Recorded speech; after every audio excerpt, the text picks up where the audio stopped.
윤 대통령이 반국가 세력 사회 곳곳에 압력하고 있다. 국민 항전 의지 높일 방안 강구해야 된다.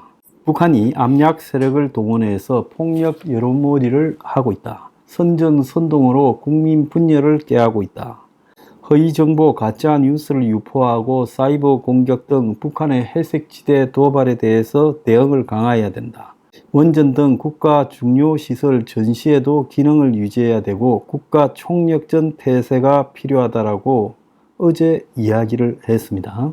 자, 이거는 취임식 때 해야 될 이야기를 지금 취임하고 2년하고 3개월이 지나서 뒤늦게 했어요.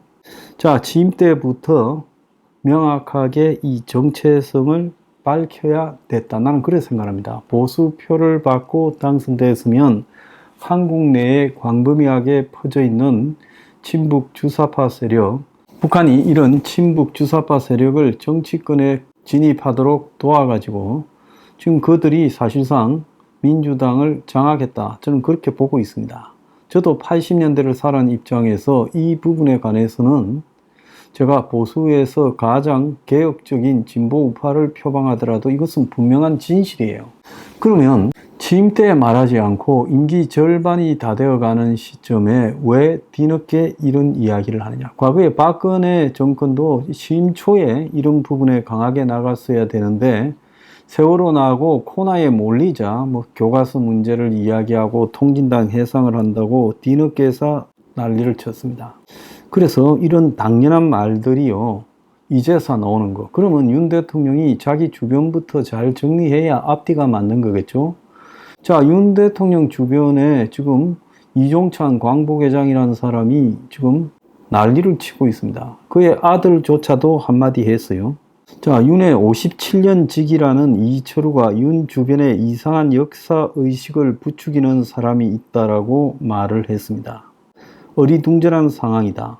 윤에 대한 지지자의 스펙트럼이 굉장히 넓었는데 좁아져서 매우 아쉽다. 웃기죠? 윤은 보수표가 윤에 받은 표의 90% 이상입니다.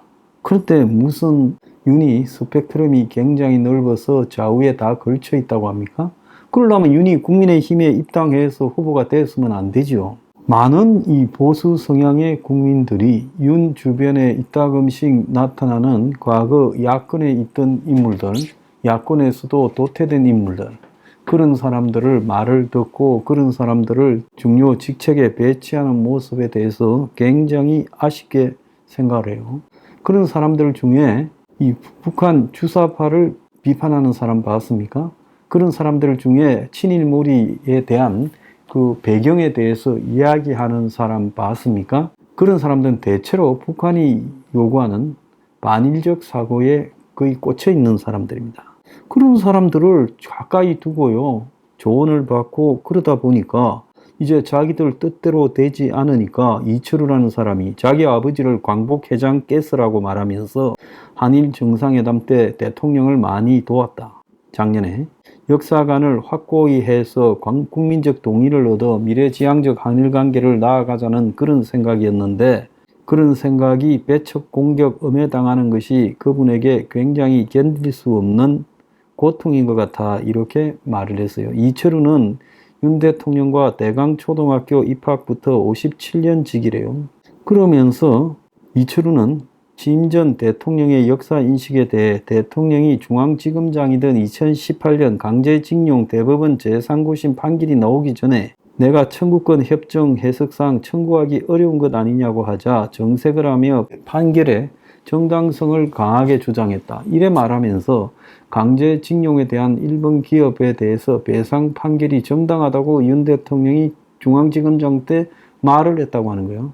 이 모든 부분에는 윤 대통령의 역사 인식에도 문제가 있다고 지금 이철우가 57년 직위가 지적하는 거예요. 그는 작년 강제징용 해법을 제시할 때 판결에 문제가 있는 듯 말하기보다는 판결은 존중하지만 대통령으로 정치적으로 풀어나가도록 하겠다, 이렇게 말하는 게 더 나았을 거다라고 말하면서 대통령 주변에서 이상한 역사의식을 부추기는 사람들이 있지 않나 의문을 가지게 되고 한국 정치가 너무 양극화로 가는 것 같아.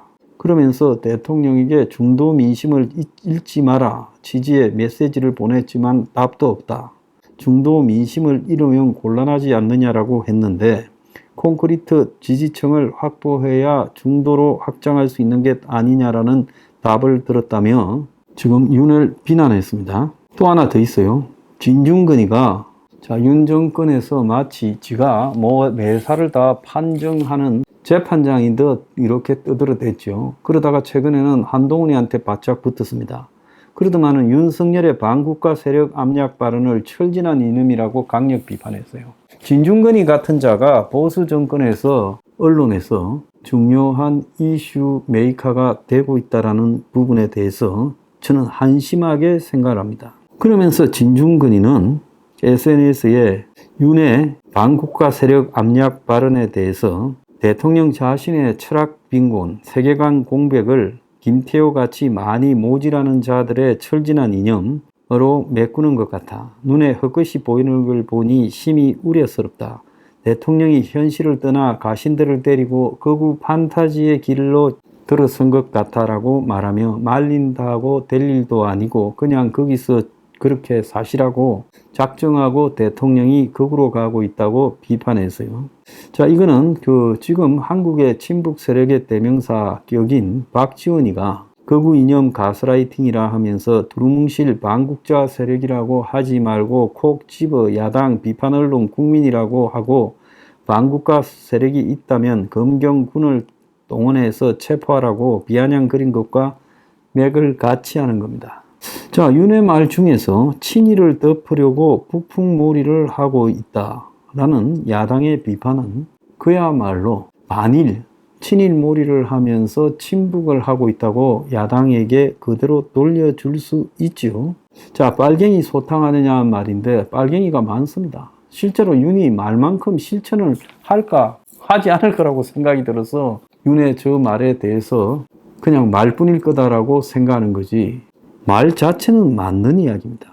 그리고 뉴라이트의 문제가 아니라 저는 뉴라이트를 비판하는 사람이에요. 좌파하다가 여기 와가지고 좀 더 우파인 척 하는 그런 사람들 나는 별로 좋아하지 않습니다.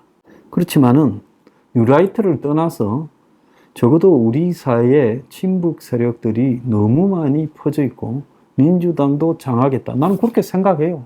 내 신념입니다. 그뿐만 아니라 이재명의 대북 송금에서 보듯이 민주당 내에 친북 문제만큼은 저는 벗어날 방법이 없다는 거예요. 북한이 핵을 완성시켜서 미사일을 완성시켜서 우리를 위협하고 있는 상황에서도 북한을 추종하는 저 사람들을 변하지 않는다는 것 자체가 정말로 공포스러운 일이라고 보고 있습니다.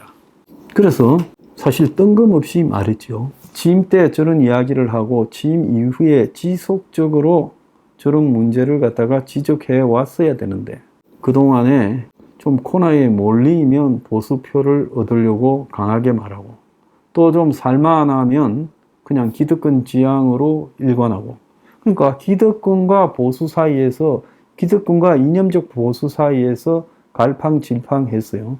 기득권 지향을 하다가 의사정원처럼 코너에 몰리니까 다시 또 강경한 보수 발언을 한다라는 그 자체가 비판받아야 될 일이고 그것이 정말 저 자신의 머릿속에 정리된 신념인가라는 부분에 의문의 여지가 있지요. 최근에 지지율이 30% 수준으로 뚝 떨어지니까 다시 저런 발언이 나오지 않나 저도 의문을 품고 있습니다. 그렇지만은 윤의 저런 발언, 반국가 세력을 척결한다라는 발언 자체에 대해서 지금 이철우나 진중근이가 말을 하는 것은 저는 황당한 이야기라는 거예요. 저 사람들은 윤 주변에 붙어서 권력의 찌꺼기를 좀 먹고 있지요. 이철우 교수의 부인은 지금 질병청장하고 있잖아요. 이철우 교수의 아버지는 광복회장으로 과거에 잃은 권력을 지금 20년쯤 지나서 다시 또 회복하고 있잖아요.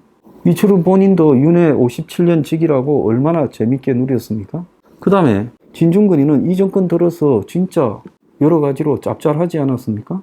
자기가 지금 언론에 마치 뉴스 메이커로 언론의 이슈 메이커로 등장하고 있잖아요. 진중근이 발언 받아 쓴다고 다 야단이잖아요. 그렇게 윤회 덕을 봐놓고 이제 와가지고 저런 헛소리들을 하고 있다는 거 윤석열이가 저것들 리모컨입니까? 웃기고 자빠졌습니다.